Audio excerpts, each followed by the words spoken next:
Segurança na Guerra das Eras, Estratégias de Deus. Jamie Walden, 10 de abril de 2025. Que mistério é esse? Há algo secreto. Há algo oculto. Até as hostes celestiais são protegidas por esse obstáculo. No entanto, todos os detalhes, mesmo que você os desconheça, não importam, pois são plenamente conhecidos por Deus. Todos são intencionalmente obscuros para que operemos apenas com base na fé, na esperança e no amor. Não somos informados intencionalmente para que vocês andem pela fé e não pela vista. Todos acompanhando?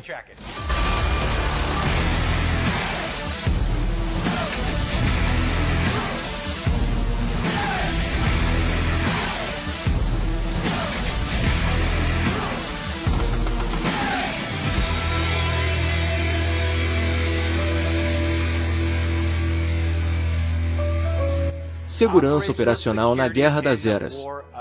É sobre isso que vamos falar. Um dos atributos mais profundos do Senhor Altíssimo, raramente, ou nunca, discutido pela Igreja, é a sua sabedoria imutável em sempre manter a segurança operacional. Este pode ser um conceito facilmente perdido pela maioria das pessoas, pois temos pouco contexto para o que ele significa. Eu entendo. No entanto, desde as Forças Armadas até os nossos serviços de inteligência, passando pelas unidades de investigação policial, até mesmo a luta contra a espionagem corporativa, que, aliás, para a maioria das pessoas que trabalham na CIA, não é Jason Bourne. Eles fazem espionagem corporativa. É bem chato o que eles fazem, não? Não é esse mundo de espiões de alto nível e caras legais. É impedir que segredos corporativos sejam roubados e corrompam nossas tecnologias. É a maior parte. Estou divagando. A segurança operacional em todos esses diferentes gêneros e disciplinas está na vanguarda de cada conversa, cada interação, cada aspecto da conduta no desempenho de suas funções com a mais alta eficácia e toda a devida diligência para o bem comum. Tudo gira em torno da segurança operacional. Qualquer um de vocês que viveu na época da Segunda Guerra Mundial ou após a Segunda Guerra Mundial conhece o axioma "lábios soltos afundam navios", certo? Todos ouviram isso? Esse era um axioma comum durante toda a Segunda Guerra Mundial, que dizia, mesmo para operador de nível mais baixo, militar, pessoal de logística, como a fascinante Rose, que trabalhava na fábrica, não diga ou fale sobre o que você está realmente fazendo e por que está fazendo isso. Porque a sua fala solta e a sua falta de disposição para manter essa segurança operacional dão espaço para o inimigo entrar, infiltrar, interromper, corromper e derrubar tudo o que você pretendia fazer. É por isso que a segurança operacional é tão importante. Vou defini-la didaticamente para você e depois abordaremos em termos leigos. Segurança operacional é simplesmente isso. Um processo que identifica informações críticas para determinar se ações amigas podem ser observadas pela inteligência inimiga. Determina se as informações obtidas pelos adversários podem ser interpretadas como úteis para eles.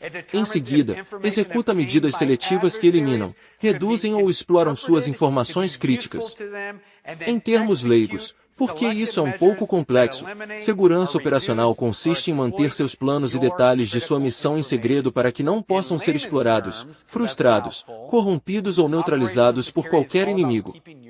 Ou é manter coisas em segredo para proteger aqueles sob seu comando de serem explorados pelo inimigo.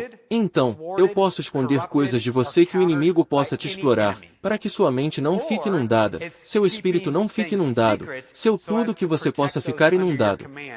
Eu posso fazer isso de forma amorosa para te proteger, mas também estou fazendo isso para impedir que o inimigo te atinja.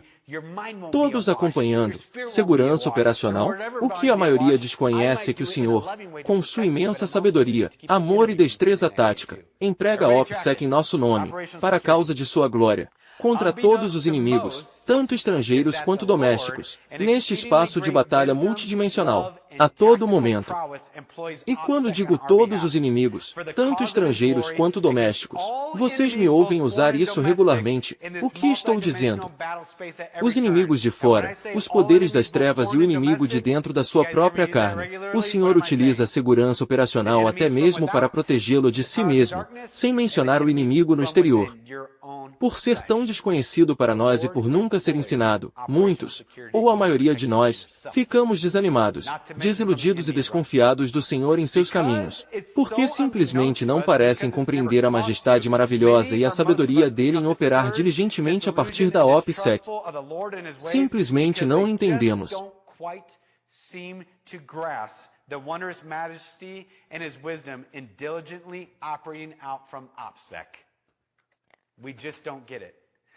Não entendemos o que é bom. Não entendemos que é para a vergonha do inimigo. Não entendemos que é para o nosso bem. E assim nossos corações clamam constantemente. Por que Deus? Esse é o clamor do coração por não compreender a sabedoria e a segurança operacional de Deus. Por que Deus? Por que Deus? Por que Deus? Por que isso? Por que aquilo? Por que isso? Por que aquilo? Por que não entendemos a sua sabedoria e não conseguimos entender o que realmente está acontecendo? Pense nisso. Há uma ofuscação intencional do Senhor que está em ação desde o início da criação. Uma ofuscação intencional é simplesmente isso. Isso obscurece o significado pretendido da comunicação, tornando a mensagem um pouco difícil de entender, um pouco confusa e com uma linguagem um pouco ambígua. Alguém já percebeu isso ao ler a palavra? Não tenho certeza do que isso significa e o que eu deveria entender sobre isso. É uma ofuscação intencional para a segurança operacional, a fim de proteger contra todos os inimigos, tanto estrangeiros quanto domésticos. É por isso. Provérbios 25:2 diz que a glória de Deus ocultar algo. É para a sua glória fazer isso, mas é a honra dos reis investigar a questão. Deuteronômio 29 diz que as coisas secretas pertencem ao Senhor ou Deus, mas as coisas reveladas pertencem a nós e aos nossos filhos para sempre, para que possamos seguir as palavras da sua lei.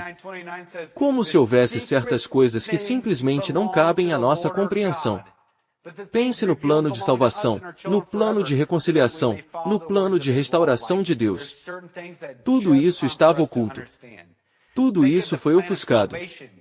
Tudo era ambíguo para os profetas e para os anjos, de modo que também foi ofuscado para os poderes das trevas. Todos acompanhando, diz que eles anseiam por investigar isso. O que Deus está fazendo? Espere, Ele está enviando o Filho dele. Tipo, o que é Jesus? Eles não sabiam. O que Jesus está fazendo? Para onde Ele está indo? Ele estava? Ele está indo. O que está acontecendo? E diz, no primeiro período, que eles estão ansiosos para ver que mistério é esse. Há algo secreto. Há algo oculto. Até as hostes celestiais são guardadas para este objetivo. Todo o OPSEC diligente, que possui sabedoria perfeita e grande, mantém os corações dos homens manifestos na busca de Deus pela graça, pela fé, também mantém os poderes das trevas completamente incapacitados taticamente em todos os sentidos. E tem sido assim desde o início. No entanto, todos os detalhes, mesmo que você não saiba, não importam, porque são totalmente conhecidos por Deus. Atos 2 verso 23 fala sobre como Jesus foi entregue, pelo plano e pela presciência de Deus, às mãos de homens sem lei e morto. Ele sabia exatamente o que estava acontecendo o tempo todo o plano desde o início da criação. Só que ninguém mais entendia o que estava acontecendo. Isaías 53 verso 10 diz, mas foi a vontade do Senhor esmagar seu filho e fazê-lo sofrer. Foi a sua vontade. Era previsível. Era um plano o tempo todo, mas, em plena segurança operacional, ninguém mais o entendeu. Nem mesmo os anjos ou os próprios profetas, especialmente os poderes das trevas. 1 Coríntios 2 versos 7 e 8 diz, 7 Falamos de uma sabedoria misteriosa e oculta de Deus, que Ele destinou para a glória antes dos tempos eternos. Era misteriosa e estava oculta intencionalmente porque Deus é sábio e bom. E Deus é um estrategista magistral. E Ele diz, 8 Nenhum dos governantes desta era entendeu isso. Pois, se tivessem entendido, não teriam crucificado o Rei da Glória. Vocês entendem a importância da segurança operacional? Eles não entenderam. Eles não entenderam isso. Ele já era conhecido de antemão, antes mesmo da fundação da terra, que seria esmagado, morto e crucificado.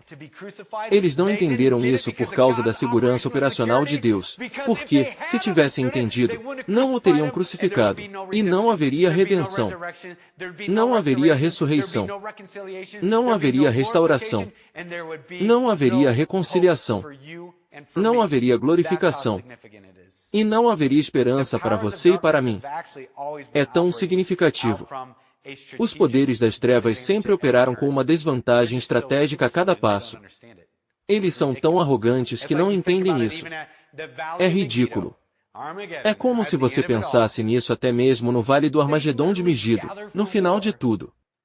Eles literalmente se reúnem para a guerra e erguem suas armas para o céu. E Jesus pensa: você tornou tudo tão fácil.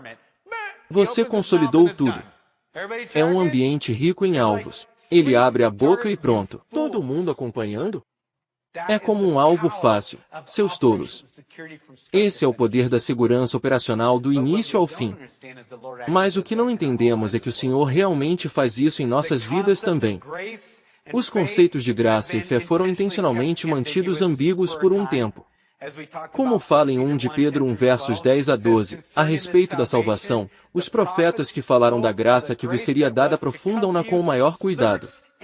O que é graça? Eles não conseguiam conceber a graça porque tudo o que tinham era lei, e eram escravos dela, e ela não podia salvar. E os anjos perguntavam: o que é graça? Não entendemos. Dizem que eles examinaram atentamente e não conseguiram entender por causa da segurança operacional de Deus. O que é perdão é percebido pela fé. O que é fé? Vemos Deus e caímos. Conhecemos Deus e caímos. Como são essas coisas? São literalmente sujeira, literalmente, da sujeira. Ele sopra a vida nele, não o tendo visto e não o tendo conhecido, eles o escolhem. E os demônios estão contra eles, Satanás está contra eles, o mundo está contra eles, a corrupção da carne, a corrupção do pecado e a corrupção de suas próprias mentes. E eles estão quebrantados, fracos e cansados, e os soldados não enxergam mais. Eles não têm nada e escolhem. Eles o escolhem porque 1/3 de nós o viu e caiu. Nós rejeitamos 1/3 deles. O rejeitamos. Como eles estão fazendo isso? Eles não conseguiam conceber. O que é essa graça? O que é essa fé? O que ele está fazendo? Eu não entendo. Há uma vantagem tática que Deus está empregando o tempo todo. As maravilhas do céu e a glorificação de Deus são intencionalmente ofuscadas por um motivo. 2 de Coríntios 12, verso 3. E eu conheço este homem. Este é o apóstolo Paulo falando, certo? Se no corpo ou fora do corpo, eu não sei. Mas Deus sabe que ele foi arrebatado ao paraíso e ouviu coisas inexprimíveis, coisas que ninguém tem permissão para contar. Há uma razão pela qual você não consegue entender completamente o céu. Há uma razão pela qual você não consegue entender completamente a glorificação, a ressurreição, a glorificação. Há uma razão pela qual você só conhece em parte. É para, na verdade, guardar o S6 em seu coração e protegê-lo dos poderes das trevas, do seu orgulho e da sua arrogância. A propósito, você sabe o que se segue depois que o apóstolo Paulo disse isso? Mas quando lhe foram mostradas coisas que ele não tinha permissão para contar por questões de segurança operacional, ele recebeu um espinho na carne para mantê-lo humilde. Porque até mesmo ver essas coisas feriria seu orgulho, seu senso de superioridade espiritual e seus pensamentos grandiosos. E então Deus diz: vocês, meus filhos e filhas, não conseguem conhecer completamente. É uma ofuscação intencional. Os detalhes da derrota completa de Satanás foram intencionalmente ofuscados. Como já dissemos em 1 de Coríntios 2, a misteriosa e oculta sabedoria de Deus, destinada à sua glória, eles não teriam crucificado o Filho, o Rei da Glória, se tivessem entendido o que estava acontecendo. A ofuscação foi intencional, porque o que eles pensavam ser sua vitória era, na verdade, sua derrota eterna. Até mesmo os detalhes do fim dos tempos são informações compartimentadas, sensíveis e ultra-secretas, o mais alto nível de segurança que se pode ter na terra dos vivos. informações compartimentadas, sensíveis e ultrasecretas. Até mesmo todas as coisas relativas ao fim dos tempos estão perfeitamente protegidas. Daniel 12 verso 9 diz: Vai, Daniel, porque as palavras estão fechadas e seladas até o tempo do fim. Eu te disse, ninguém mais deveria entender isso. Apocalipse 10 verso 4 até diz: Quando os 7 trovões falaram, eu estava prestes a escrever, mas ouvi uma voz do céu dizer, sele o que os 7 trovões disseram e não o escreva. Eles não sabem disso. Você já. Estou tão curioso. Quero saber. É como se houvesse todas essas outras coisas estranhas. Já tivemos os selos. Depois temos as trombetas, certo? Depois temos os julgamentos das taças e o Apocalipse. E então você tem os 7 trovões e tudo acontece, mas você não sabe o que está acontecendo com isso. Tipo, por que não? Eu quero ser informado. Tipo, a única razão pela qual eu estava perseguindo as agências por uns 20 anos da minha vida era literalmente porque eu não aguento não saber. Tipo, eu só quero saber. O que você está fazendo com os alienígenas? O que está realmente acontecendo? Tipo, o que você faz com os OVNIs? O que está realmente acontecendo nos bastidores com a economia e esses governos diferentes? Tipo, eu só queria tanto ser um agente de inteligência ou um agente especial porque eu não aguentava não saber. E a segurança operacional de Deus é tipo, não é isso que você vai fazer. Você vai por ali, certo? Enfim, eu entendo. Até mesmo os detalhes da segunda vinda de Jesus Cristo e tudo o que deve ocorrer em torno dela são intencionalmente ofuscados, e a obscuridade é mantida em um nível tão alto que as Escrituras dizem isso enfaticamente. Mateus 24 verso 36 diz: Mas quanto ao dia e à hora, ninguém sabe, nem os anjos do céu, nem o Filho do Homem, senão somente o Pai. Que tal isso para a segurança operacional? É tão significativo que Jesus não é informado. Ele não é informado. É assim que a segurança operacional é radicalmente poderosa para o Senhor. Fim da primeira parte.